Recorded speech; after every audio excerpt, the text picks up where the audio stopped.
Guys, harga kereta ni dekat RM400,000. Tapi kalau korang nak tahu detail dia, korang boleh search Toyota GR Yaris MN Circuit Package. Berbaloi ke tak berbaloi? So, saya nak belanja sedikit pasal kereta ni. Kereta ni tahun 2024. Apa yang membezakan dia dengan GR Yaris biasa? Korang boleh tengok dia punya spoiler ni. Carbon fiber.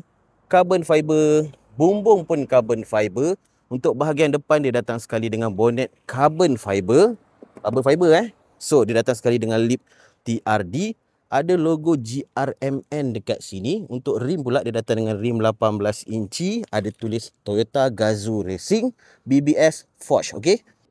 Okay guys, kereta ni mileage dia baru 39 km sahaja. Kalau tengok dekat meter pun ada tulis GRMN dekat situ. Untuk dia punya steering, dia datang dengan full Alcantara. Untuk seat pula, dia datang dengan seat full bucket daripada Recaro. Ada logo GR dekat sini. Dan safety first, dia datang sekali dengan airbag. So, kereta ni hanya ada 2 seater saja. Belakang tak boleh duduk. Kereta ni pula, korang boleh nampak kat sini dia tak ada radio So, kalau korang rasa berminat dengan kereta ni, korang bolehlah roger saya, Akmal Bun. Ciao.